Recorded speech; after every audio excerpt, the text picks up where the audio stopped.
Hello everybody, and welcome back to another JA Diecast iRacing Talks episode. I believe this is episode 20, I think. Could be 21. Let's see here. Yes, episode 21. So damn, we've already done 20. I started, I don't know, sometime right around the COVID break to try and fill some time and kind of fill everybody's NASCAR needs. Got some stuff to talk about, not a lot. A lot of it's just Bristol stuff and a couple of different things about what I might have coming to the channel soon. But like I was saying, that this is the 21st episode.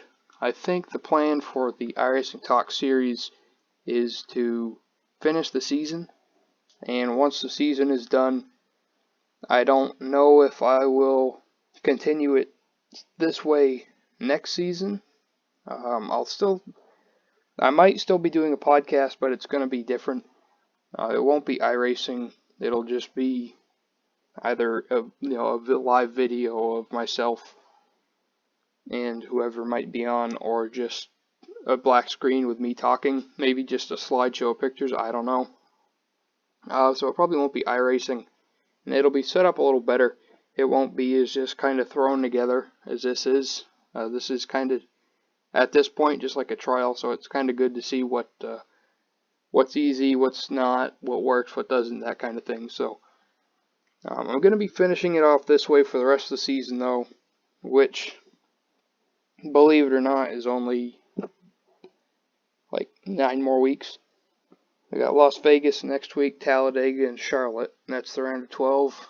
Then it's Kansas, Texas, and Martinsville, round of 8.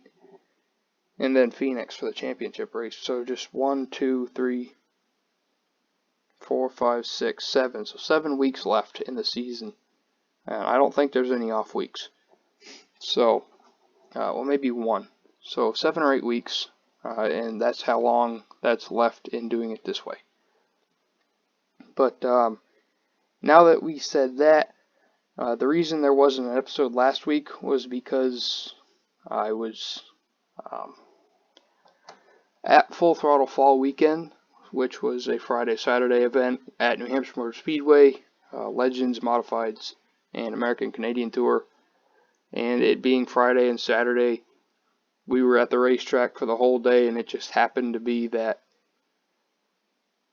the NASCAR races during the weekend were during the day and during the time that we were there. Like the Xfinity race on Friday, I think, was at like 6 o'clock, 7 o'clock, something like that. And we just didn't make it back in time, so I didn't see like half of the first Xfinity race. I saw the truck race, but I didn't really think it made sense just to talk about trucks. And then the Xfinity race on Saturday was at like 2:30. So again, we missed that. We were watching the American Canadian Tour race at that time. We made it back for the Cup race, but again, just wasn't a whole lot to talk about for trucks and Cup. So I just decided I'm just not going to do it. There's going to be a vlog up to replace it anyway. So that's why there's not this week.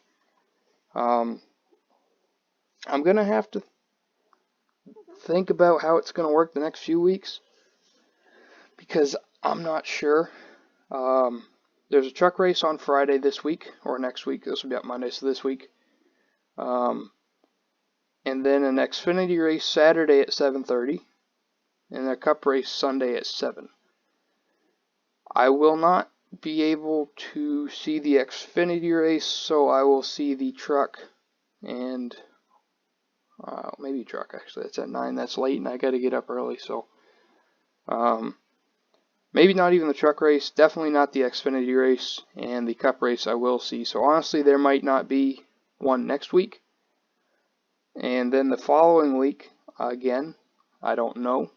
And then the week after that, I don't know. So this could be the last iRacing Talks episode for the next 3 or 4 weeks, which would then make that 7 or 8 weeks I was just talking about 4 or 5. So we'll have to see how it plays out. But the reasoning is, and this is part of the stuff I want to talk about, just plays in here. The reasoning is this coming weekend, I've got two things going on. That's why I mentioned truck race at 9 on Friday. Might not be able to watch the whole thing. I got to get up early. Chances are I'll watch the whole thing, but you never know.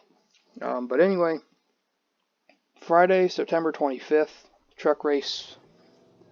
Then Saturday, September 26th, I have to be up at, I think, 4:30 or 5 is when I have to leave the house anyway. And hit the road and head to New Hampshire Motor Speedway once again, going for the third time this year. And I'm going to do one of those Rusty Wallace racing experiences. So it's going to be pretty cool. Never done one before. And I'm signed up to drive a car tomorrow. So I'm going to be I am pretty excited. It's going to be pretty cool to do that. Never done one. So I got to get up 4:35, leave somewhere around there, head for Loudon. Thing starts at 7, and there's like a 45-minute class and some other stuff that'll go before we hit the track. So I got to be there for that. I want to get there early, just so I don't, miss anything. Because as soon as that's over, I got to hit the road again. But before we talk about that, this Rusty Wallace racing experience thing. Basically, never done one. I've done a ride along before, but this one I'm going to be driving. Like I said, car tomorrow at New Hampshire Motor Speedway. I get 10 laps, and I'm going to be getting like a GoPro in-car camera kind of thing. So that being said, there will be a vlog for that, like a little video, maybe not a whole vlog, but a little video. Getting there in the class, getting set up with fire suit and all that. And as well, obviously the in-car camera. So, pretty excited. Never driven one before. I'd be lying if I said I wasn't a little nervous, because I have never driven a race car before. And, like, a race car at all, nothing. And I'm just going straight into a former Cup Series car. Granted, it's got limiters and cutoffs and things like that, and I know they say you gotta really try and wreck these cars, but I'm just, it's one of those things if you haven't done it before, it's just, like I said, I'll be fine. I'm sure I'll be fine. I'll figure it out after a lap or two, but I just don't want to wreck it, basically is what I'm saying. I'm not afraid to drive and get in there. I don't want to wreck the car and have to pay for it, because that would suck. But not afraid to drive. I'm excited for that part. And chances are this is just gonna fuel my want for racing even more. So maybe that's a good thing. Maybe it'll give me that extra push and that motivation to try and find something, whether it's a new car or somebody who's looking for like a driver for a couple races, or a rent-a-car kind of thing. So who knows, that could happen. But I'm excited and I'm nervous. Like I said, I think I'll be fine. I just don't want to wreck the thing. But there will be a video for that, and I will keep you guys updated for sure. Hopefully there won't be any posts about damage receipts or anything like that. But driving a car at New Hampshire on Saturday, and then once that's over, I think they said it'd take about 2.5 hours. So hoping it gets done by 9:30, because as soon as I'm out of there, gotta hit the road again, go 2 hours 15 minutes to Stafford, Connecticut, and then I am watching again a whole bunch of stuff, but specifically NASCAR Wheel and Modified Series at Stafford, second to last race of their season. Super excited for that. I love the mods, and I will be vlogging that trip, going with Jordan again. If you watched the New Hampshire vlog, you saw him. Might be a little more natural this time, but I'm excited. I like vlogging, and they will be separate videos, just because I don't want to. If it was something else and the Stafford vlog, I might combine them, but it being a driving experience, I kind of want to separate it and just have that be its own thing, because that's kind of cool. It's pretty special. So That's this weekend. And then the following weekend, the weekend of the 3rd and the 4th, is the Milk Bowl at Thunder Road. Not confirmed, but there's a possibility that I'm going to that as well, which I don't know if I'll vlog that. There's a chance I do. There's a possibility I don't. But like I said, going to that isn't confirmed. Stafford is, and the driving thing is. And then the weekend after that, the weekend of the 10th and 11th, I'm going again to a racetrack, and I'm going to Thompson, Connecticut, which if you saw the video from 3 weeks ago, I was just there to see the modifieds, and that is their season finale, so I'm going to that. Jordan may or may not be going to that. I don't know yet. He doesn't know yet, so we'll keep you guys updated with that. But if everything goes to plan, I will be at a racetrack for the next 3 weeks, which is pretty cool. Super excited for that. And again, vlogging the ride-along or the driving thing, vlogging Stafford, possible vlog from the Milk Bowl, and a vlog from Thompson. So you guys are going to see a lot of racetrack content coming to the channel here. I'm excited. Hope you guys are too. And now that we got the channel stuff, let's talk about some Bristol from this past weekend. Truck race, not going to lie, I fell asleep during the race. I think maybe 30 laps in. I was tired. I had worked that morning because I worked overnight kind of thing, and I had been up all day because I can't nap or sleep during the day because I have classes. So by the time the truck race came on, I was done. I was good to go to bed, and I fell asleep. I woke up during interviews and things like that. But Sam Meyer won, 17-year-old, and if you missed it, pretty sure he won the ARCA race right before. First career truck win. He passed Brett Moffitt for the win from what I heard. And if I'm being honest, I wasn't his biggest fan. There was some controversy with him last year at Dover. I think it was Dover, him and Chase Cabry, I think it was. And, you know, I was on Cabry's side for that, but kind of moved on. It wasn't really like a hate for him like I might have for some other drivers. It was just kind of a disagreement kind of thing with what he did. You know, neutral with him now. Good for him. It's cool to see a young guy go out there and do that. It's something you don't see every day. A little jealous though. He's younger than me by 2 years, and he's out there living my dream. So I guess I'm rooting for him. He's a young guy. There's a lot of young guys coming up through the truck series now, and it's cool to see him go out there and win. But pass somebody like Brett Moffitt, who's a Cup Series Rookie of the Year and a truck champion. So kind of cool to see him go out there and beat those guys. The next race was the Xfinity race. Chase Briscoe won.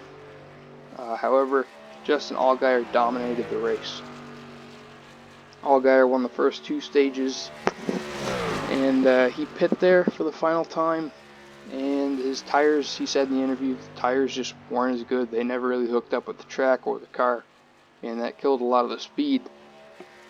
It was also the track position. He pit from the lead and got it both times coming off pit road, and then that final time when he put those tires on, he lost the spot and restarted second, I think. And from there he just went backwards. So I don't know if it was tires or the track position not being able to control the restart, or maybe a mix of both. I'm sure it was both, but he dominated, won the first 2 stages.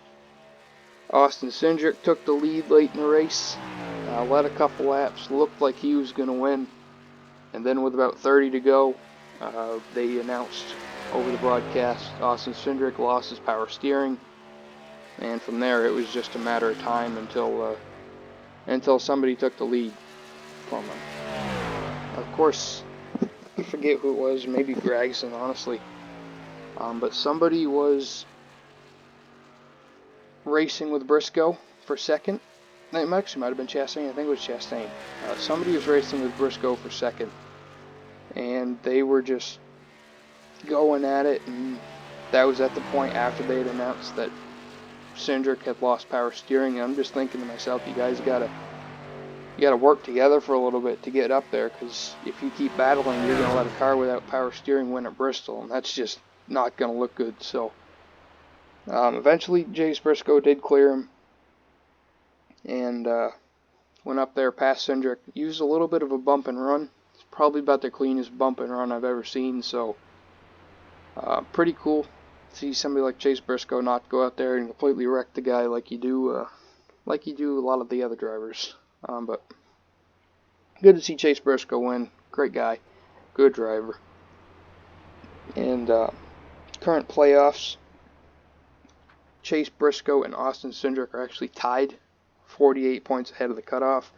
Justin Allgaier's in third, 31 points up. Noah Gragson in fourth, 23 points up. Brandon Jones in fifth, 18 points up. Justin Haley, 16 up. Harrison Burton, 12 up. Ross Chastain, 8 up. And then, as you know, or may or may not know, Xfinity Series is only 12 drivers as opposed to the Cup Series 16. And the bottom four, Ryan Sieg, 8 below. Michael Annett, 8 below. Riley Herbst, 9 below. And Brandon Brown, the surprise driver, 10 points out. So there's the current playoff standings in the Xfinity Series. They're at the same schedule as the Cup: Vegas, Talladega, Charlotte. So gonna be cool. I like how we have 3 series with different number of playoff drivers. I think that's cool because it kind of gives us a look at the kind of the long run from the Cup and the need to go now. I'm trying to think of the word, I can't think of it. The urgency, that's what it is. The urgency for the trucks especially, but also the Xfinity having a lower number of drivers, so it just means every race counts even more. But moving on to the Cup race, first thing I had to talk about was Ryan Newman being good old Ryan Newman. He was an absolute roadblock for a couple drivers there. Chase Elliott was one of them. I think Kyle Busch, Denny Hamlin, Kevin Harvick, just about every driver in the field when they were racing for the lead. Somehow, someway, every one of them always caught Ryan Newman. And he always just raced him. He was an absolute roadblock. Something we've come to expect. Good old Ryan Newman. Not his job to move out of the way. It's his job to race that car and drive that car. So, good old-fashioned driving, I guess, driving Ryan. But he was a roadblock. Not really a big thing to talk about. Just something I wanted to point out. Something I saw and thought it was kind of funny. Just he was always racing them and giving them hell for that lead lap position. And eventually it didn't even matter because only 6 cars finished the race on the lead lap due to how a late race caution played out. Which sucks because Chase Elliott was in a good position. He had just gone on pit road and the caution came out and that screwed him over. So it screwed a lot of guys over. There was like 10 drivers on the lead lap and then that caution came out and there was 4, I think. And then one car got a wave around. And then there was a caution which put 6 on the lead lap. So only 6 cars finished on the lead lap. If we got one more caution, Chase was in the 7th position. That's where he finished. So if there was one more caution, he might have had a shot at it. But he did not. So sucks. He won stage 1, so good enough playoff points. He advanced, so that's all we were looking to do, I guess. And another thing, there was a lot of just shit that happened. Denny Hamlin packed Martin Truex. There was another driver, packed Chris Bell. I can't remember who it was. But there was 2 drivers that just rear-ended the driver in front of them. And like I said, Denny did it to Truex. Truex just about went a lap down at one point in the race. Like I said, he ended up finishing there anyway because of how that caution played out. But just teammates just hit each other. It was happening left and right. And just a crazy race, especially for the playoffs. Keselowski had problems, took him to the garage. He was able to return. Ricky Stenhouse was involved in a wreck early. William Byron had an incident there with Joey Gase stopping in the middle of the track, which took him out of the race. Just everybody was involved in some sort of incident. Matt DiBenedetto, credit to him. He fought back from 3 laps down, then went laps down again and got back on the lead lap and just had a great fight all night long. Sucks to see him have that luck. He had a loose wheel, that's why he went those few laps down and just got put behind the 8 ball early because of it. Sucks to see him do that because he's a contender when you go to Bristol. Just unlucky. But Harvick did win. Surprise, surprise, I know. But what's an even bigger surprise is that Kyle Busch finished second. Almost won it. There was a battle between Kyle and Kevin. Great one. Which really was probably one of the best kind of race to the end that we've had all year, I think. They swapped leads. Harvick was in the lead. Kyle caught him, passed him, lap traffic. Then a few laps later, lap traffic. Kevin passed him back, and just Kyle started to catch him at the end, but never really had enough time. And just so happens that Kyle Busch's best friend, Joey Logano, was the one who slowed him up enough that Kevin could get around. So I don't think there was favoritism from Joey to get Kevin to victory lane. I think that was just a rivalry, hatred kind of thing between Joey and Kyle. But Kyle Busch gets out of the car and he starts just blaming people left and right. Obviously, he blamed Logano. He's like, he's nobody's friend for a reason. Then I think he blamed 2 more drivers for getting in the way and just them just being too wide when the leaders were coming through. So it's just he had a great run. He should have been happy.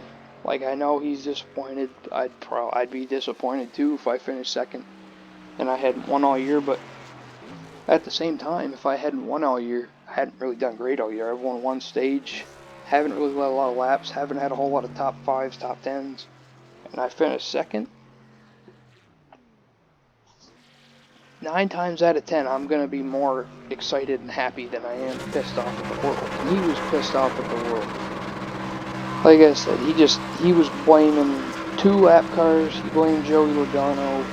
He straight up said, he's like, it doesn't matter, we're going to get eliminated in the next round anyway. It's like, I was starting to, like, not hate him as much. And then he goes and does that. And it's just, I hate to say it, but, like, grow up, dude. You just finished second. I know it sucks, but you just finished second after a tough year. You're in the next round.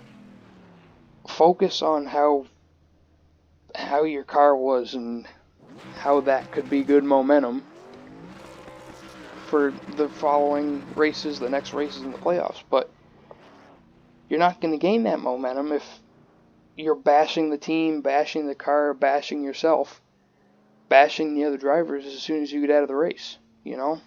It's just, it didn't make a whole lot of sense to me. But he's a 2-time champion. Great driver, most talented driver of my generation, that's for sure. And I don't think he could very well get eliminated after the luck in the season he's had, but I personally think he's bound to hit a hot streak here. Going to Las Vegas next week, his home track, he's alright there, so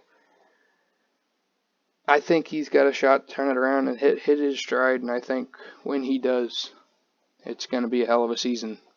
Going to be a 3-way battle between Harvick, Hamlin, and Busch. Hopefully Chase is in there. He's kind of been in there. Logano's been in there. Truex has been consistent, but hasn't won a lot. So I think definitely Truex and Hamlin, or Harvick and Hamlin, are the favorites. But I definitely think there's some underdogs and some dark horses that could come up and take the lead away just in a split second if they're not careful or they get a couple DNFs. So I think we're in for a great rest of the season here. But I hope you guys enjoyed the video. That's it for this one. Make sure you like the video and subscribe. Don't forget to check out the links down below, especially the Facebook pages. If you could go follow and like those, it would help me a lot. Those pages are actually for a project in one of my classes, sports media or sports practicum, social media marketing. So if you could go follow and like those, that'd be great. It would help me a lot. So make sure you go do that. They are in the links below, or they are in the description below. But stay tuned. Like we talked about earlier, got a lot of stuff coming soon. 2 race vlogs and a Rusty Wallace racing experience driving vlog. So I'm excited. I hope you guys are too. Make sure you like and subscribe. And thank you guys for watching, and I'll see you in the next one.